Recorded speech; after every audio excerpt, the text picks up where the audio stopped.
Mianatra eo a-tongotry Jesosy isan'andro.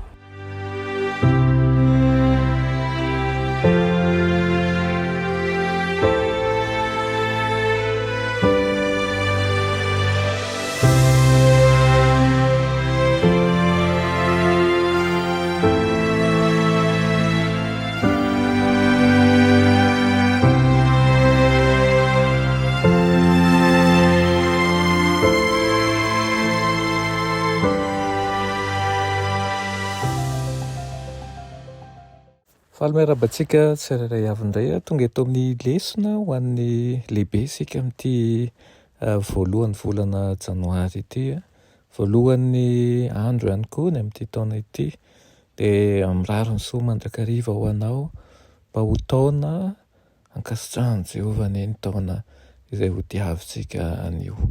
Mialohan'ny dirantsika ny amin'ny lesona anio dia hivavaka isika. Dia Andriamanitra tsara zindanitra mbola misaotra anao izahay fa mbola tombontsoa lehibe tokoa ny anananay miaraka aminao. Dia iona aminao mandrakariva izahay raha eo mba hanavao indray ny fifanairesanay aminao, any koa ireo izay efa nankinina feno am-pelantananao, dia ny fianakavianay, ny hoavinay, ny zanakay, ny mombanay mihitsy koa, eny fa hatramin'ny fahasalamanay azy. Meteza ianao hiteny manoloana anay fa voninkaina anao izahay. Anaran'i Jesosy, amen. Lohateny lesonantsika androany dia manao Iona amin'ny mpanao salamo. Iona amin'ny mpanao salamo. Davida mpanjaka izay hita ao amin'ny anara-boninahitry ny ankamaroan'ny salamo ny anarany, dia nazoto nandamina ny liturjian'ny fanompoam-pivavahana tamin'ny Israely. Antsoina hoe ilay mpanao salamo mamin'ny Israely izy. Ny testamenta vaovao dia manamarina ny mampanoratra ny Davida ny salamo isan-karazany. Salamo maro no noforon'ireo mpiteny zava-maneno tao amin'ny tempoly, izay levita ihany koa, ohatra hoe ny salamo fahadimapolo sy ny salamo fahatelo amby fitopolo sy ny fahatelo amby valopolo izay nataon'ny Asafa, ny salamo faharoa amby efapolo, ny salamo fahaefatra amby efapolo sy ny fahafito amby efapolo, ny salamo fahasivy amby efapolo, ny salamo fahavalo amby efapolo, ireo rehetra ireo nataon'ny akora taranakora ihany koa. Ny salamo fahavalo amby valopolo ohatra dia nataon'ny Emana Ezraita, ary ny salamo fahasivy amby valopolo izay nataon'ny Etana. Ankoatran'izay Solomona nanao anazy izay ao amin'ny salamo faharoa amby fitopolo sy ny fito amby roapolo amby zato. Dia Mosesy ihany koa nanao ny salamo fahasivifolo. Dia hitantsika amin'izany fa maro nanao azy. Nanome tsindrimandry ny mpanao salamo ny fanahy masina, ary nampiasa ihany koa ny talentany tamin'ny fanompoanan'Andriamanitra sy ny fiarahamonin'izy ireo. Ny mpanao salamo dia olona nanam-pinoana marina ary tena nanam-pinoana lalina ihany koa. Nefa mora kivy izy ireo ary ao anatin'ny fakam-panahy. Ohatra antsika ihany, tsisy samihafa amintsika izao. Na dia nosoratana anatin'ny ela aza ny salamo dia azo antoka fa manome taratry ny sasany amin'izay iainantsika ankehitriny ihany koa izany.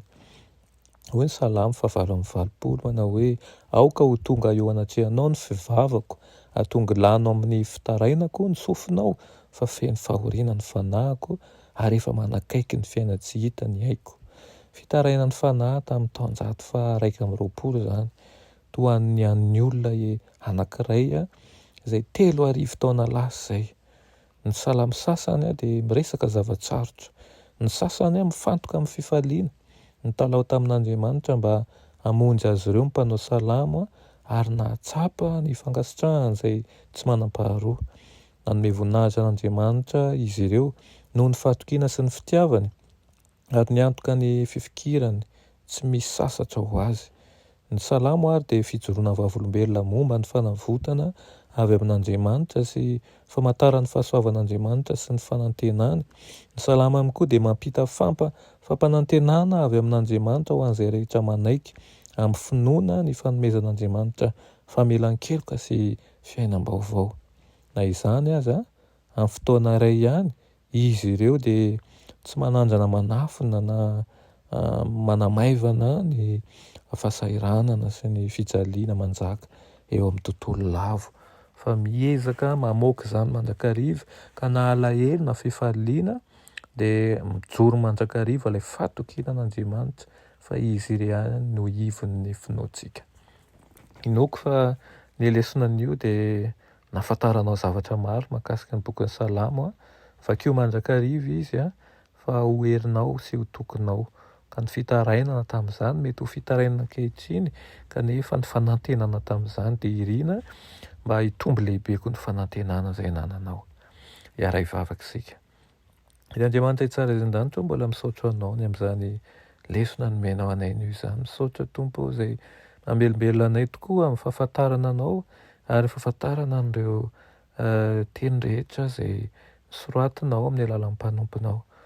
Tompo mitodika aminao izahay ankahireziny fonay aoka hijoro mandrakariva ka ho zanakao lahy sy ho zanakao vavy izay tsy mitsanga menatra tokoa satria manana anao amin'ny fahafenoana izahay. Amin'ny anaran'i Jesosy, amen.